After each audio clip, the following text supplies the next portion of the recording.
Hello बच्चों, welcome back to my channel. आज की वीडियो में हम नया लेसन चालू कर रहे हैं जो है चैप्टर 11 वर्क एंड एनर्जी। ठीक है, तो ये भी फिज़िक्स में ही आता है बच्चों।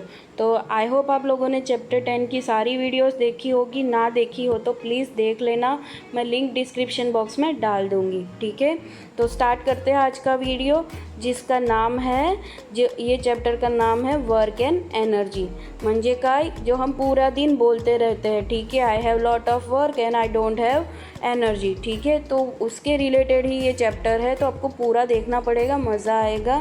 ठीक है, तो यहाँ पे देखो, ये ऑब्जर्व करना है आपको। ये बच्चा क्या कर रहा है, अगेन ये टायर खेल रहा है। ये प्रीवियस चैप्टर में भी टायर खेल रहा था। ठीक है, और ये लड़की कुछ बैग उठा रही है, स्कूल बैग उठा रही है। ये लड़की किसी अपने जो टूल बॉक्स है या अपने टेक्स्ट बुक या नोटबुक का जो बॉक्स है उसको ड्रैग कर रही है। ये अंकल तो देखो बाहुबली जैसा पूरा ये ब्लॉग उठा रहे हैं। ठीक है, पूरा लकड़ी उठा के चल रहे हैं, बाहुबली जैसा ही। यहाँ पे ये अंकल क्या कर रहे हैं, नेल को हथौड़ा मार रहे हैं। ठीक है, अगेन ये अंकल स्पॉन्ज लेके ही बैठे हैं। देखो उसको, वो टेंथ लेसन में भी बैठे थे, ऐसा स्पॉन्ज को दबा रहे थे, यहाँ पर भी वही कर रहे हैं। और ये रियल में बाहुबली है। देखो ये बो एंड एरो लेके किसी को मार रहा है। ठीक है, तो ये सब लोग कुछ ना कुछ कर रहे हैं। ये कुछ ना कुछ को क्या बोलते हैं, नीचे लिखा है वेरियस एक्शंस। ये लोग कुछ ना कुछ एक्शन कर रहे हैं। ठीक है, जैसे ये अंकल क्या कर रहे हैं, ये तीर छोड़ रहे हैं। ठीक है, एरो को छोड़ रहे हैं ना, तो कुछ ना कुछ काम कर रहे हैं। अपने जैसा नहीं कि ऐसे सोफे पे बैठे हैं लाइंग डाउन। ठीक है, ये लोग कुछ ना कुछ कर रहे हैं। तो क्या कर रहे हैं उसके क्वेश्चन देख लेते हैं। ऑब्जर्व, हमने ऑब्जर्व तो कर लिया। What actions are seen in the picture. So actions are different. someone is picking this block, someone is dragging this box, तो someone is carrying this log, someone is doing this, and someone is pressing the sponge, someone is pressing the sponge। ठीक है, तो सारे कुछ ना कुछ काम कर रहे हैं। ठीक है, is a force being applied while doing each action? yes, हम सारे चीज़ को काम करने के लिए हमने क्या अप्लाई किया, फोर्स। इवन ये स्पॉन्ज को दबाने के लिए भी फोर्स अप्लाई किया। ठीक है, हमने तो फोर्स अप्लाई करने से ही वो दबेगा ना बच्चों, तो फोर्स तो देना पड़ेगा। ठीक है, in the various actions in the picture has the object changed its original position। म्हणजे काय, ये लोग एक्शन कर रहे हैं, उसकी वजह से जो ऑब्जेक्ट है उसने अपनी ओरिजिनल प्लेस चेंज की। तो हाँ, जैसा ये बैग था, ये ज़मीन पर था, जब ये बच्ची ने फोर्स लगाया तो वो उठ गया, तो उसने अपनी जगह चेंज की। ठीक है, अभी आप ये लड़की को देखो, ये लड़की भी इसको ड्रैग कर रही है। तो ये जो उसका बॉक्स था पहले ए पॉइंट पे होगा, फिर वो ड्रैग करेगी तो बी पॉइंट पे आएगा। ठीक है, तो उसको उसने फोर्स अप्लाई किया तो ए से बी पे आया, दैट मीन्स उसने अपनी जगह चेंज की। ये एरो भी पहले उसके हाथ में था, अभी वो निकल गया है तो वो कहीं और जाएगा, तो उसने भी अपनी जगह चेंज की।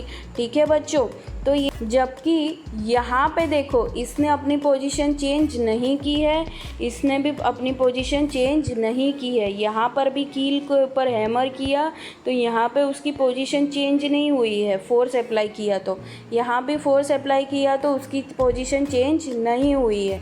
ठीक है बच्चों, तो सम केसेस में पोजीशन चेंज हुई है और सम केसेस में नहीं। ठीक, in the above picture we see that position of some of the objects has changed। हाँ, हमने देखा some ऑब्जेक्ट ने अपनी जगह चेंज की। that is these objects are displaced, मतलब कि अपने प्लेस से अलग जगह पे गए, अलग प्लेस पे गए, तो उसको बोलते हैं that object is displaced। मतलब अपनी जगह से भी दूसरी जगह पे जाना, उसको बोलते हैं displaced। मतलब कि वो वहाँ से खिसक गया। ठीक है बच्चों, खिसक गया या फिर खिसका दिया किसी ने। ये जो ऑरेंज वाला है ना, वो इम्पॉर्टेंट स्टेटमेंट है। वो क्या है, when an object is displaced by applying force on it, work is said to be done. ये वर्क की डेफिनेशन है। ठीक है, तो वर्क की डेफिनेशन क्या है, when an object is displaced by applying force then it is called work done. म्हणजे काय, काम हो गया। ठीक है, तो अगर उसने अपनी जगह चेंज नहीं की तो हम बोलेंगे वर्क इज़ नॉट डन। समझ में आ रहा है? ठीक है, तो that is the main thing of this chapter. अगर कोई ऑब्जेक्ट अपनी जगह चेंज कर रहा है फोर्स अप्लाई करने पे तो उसको बोलेंगे वर्क इज़ डन। ठीक है, तो याद रखना, मैं बार बार रिपीट कर रही हूँ क्योंकि ये स्कूल में डेफिनेशन पूछ सकते हैं। ठीक है, तो वर्क अभी पढ़ते हैं। Tie a string to an empty box as shown in the figure. कहाँ पर दिया है? यहाँ पर। ठीक है, ये एम्प्टी बॉक्स को यहाँ पे स्ट्रिंग लगानी है। फिर क्या करना है? Pull the box through a distance of 10 metres along a straight line. फिर उसको पुल करके आपको स्ट्रेट लाइन में 10 मीटर्स चलना है। ठीक है, now fill the same box with 20 books. अभी क्या करना है? उसके अंदर 20 बुक्स रख देनी है। पहले वो एम्प्टी था, अभी वो भर गया क्योंकि उसके अंदर 12 हमने 20 बुक्स रख दी है। ठीक है, pull the box again through a distance of 10 metres in a straight line. अभी उसको वापस ड्रैग करो, वापस 10 मीटर्स ड्रैग करो और फिर what was your experience this time, वो आपको ऑब्जर्व करना है। तो पहले तो बॉक्स एम्प्टी था तो आपको क्या लगा होगा? पूरा हल्का, पूरा लाइट, तो आप इजीली उसको लेके जाओगे। ठीक है, 10 मीटर्स। फिर अभी उसके अंदर बुक्स आ गई, 20 बुक्स आ गई और आपको चलना है 10 मीटर्स। तो it is like your task, जैसे वो रियलिटी शो में आते हैं ना कि आज आपको ये टास्क करना है। तो अभी तो आपके बॉक्स के अंदर 20 बुक्स आ गई और उसको लेके आपको 10 मीटर्स चलना है। तो अभी आपके लिए वो डिफ़िकल्ट हो जाएगा। समझ में आ रहा है बच्चों? आपका एक्सपीरियंस ऐसा होगा कि जब लाइटर बॉक्स लेके जा रहे थे तब इजी था और अभी हैवी हो गया तो वो थोड़ा टफ हो जाएगा आपके लिए। ठीक है, now pull this loaded box through a straight distance of 20 metre. अभी क्या करना है? पहले 10 मीटर्स ले गए थे, अभी ये बॉक्स को वापस से कहाँ पे ले जाना है? 20 मीटर्स ले जाना है। Now pull this loaded box through a straight distance of 20 metres. ठीक है, तो आपको अभी 20 मीटर्स ड्रैग करना है। ठीक है, पहले 10 किया, अभी 20। क्वेश्चन 6 है, when did you feel that more work was done. तो पहले केस में हमने 20 बुक्स रखी बॉक्स में और 10 मीटर चले। फिर अभी वही 20 बुक्स को लेके हमें कितना चलना है? हमें चलना है 20 मीटर। तो कौन से केस में वर्क डन ज़्यादा हुआ बच्चों? तो जो केस में ज़्यादा डिस्प्लेसमेंट उसमें ज़्यादा वर्क डन। ठीक है, तो ये केस में ज़्यादा डिस्प्लेसमेंट हुआ ना, ये केस में हमारा जो बॉक्स है वो 20 मीटर चला, जबकि ये केस में सिर्फ 10 मीटर चला। ठीक है, जितना ज़्यादा डिस्प्लेसमेंट उतना ज़्यादा वर्क डन। ठीक है बच्चों, तो ये सेकेंड वाले केस में ज़्यादा वर्क डन हुआ। ठीक है, दैट वी कैन कंक्लूड। अभी मैं इसको इरेज कर लेती हूँ। अभी ये ऑरेंज वाला पार्ट पढ़ते हैं जो है more work is done for the same displacement when more force is applied to do the work. ठीक है, ये लाइन का मीनिंग क्या है?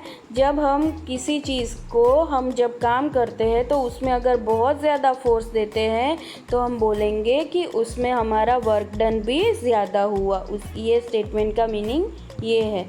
ठीक है, इफ़ अभी ये वाला पढ़ते हैं, if the same force is applied for more displacement more work is done by the force. अगर हमने ज़्यादा डिस्प्लेसमेंट किया विद द सेम फोर्स तो भी हम बोलेंगे more work is done by the force. समझ में आ रहा है बच्चों?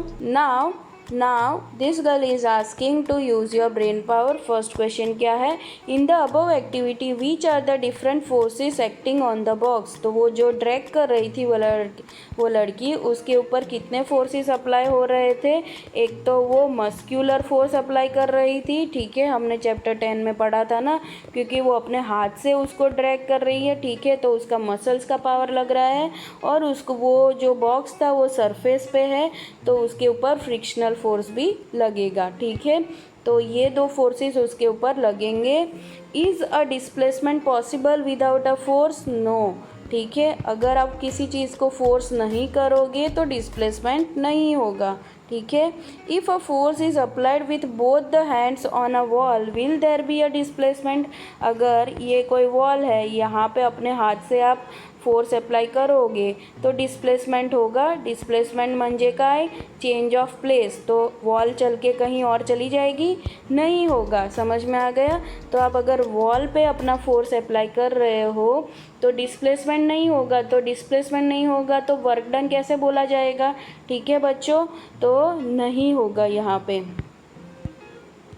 तो यहाँ पे डिस्प्लेसमेंट नहीं होगा क्योंकि दीवार हिलती नहीं है, ठीक है। डिस्प्लेसमेंट म्हणजे काय, कोई चीज़ अपना प्लेस चेंज करनी चाहिए पर दीवार जो होती है, वॉल जो होती है वो नहीं करती है, तो नो डिस्प्लेसमेंट आएगा यहाँ पे, ठीक है। If no displacement occurs on applying a force what does it indicate, अगर नो डिस्प्लेसमेंट, अगर वॉल अपनी जगह से नहीं हिली तो नो वर्क डन। समझ में आया? वर्क डन के लिए क्या होना चाहिए, चेंज ऑफ प्लेस होना चाहिए, डिस्प्लेसमेंट होना चाहिए, तो ही हम बोलेंगे work is done, otherwise no work done. समझ में आ रहा है? ये था हमारा पेज नंबर 76 का एक्सप्लेनेशन। बाकी का पेज हम नेक्स्ट वीडियो में पढ़ेंगे, ठीक है। जो 77 पेज है वो हम नेक्स्ट वीडियो में पढ़ने वाला है। तो आज के लिए बस इतना ही। Bye for now, stay home, stay safe, take care and don't forget to like, share and subscribe to my channel. Bye.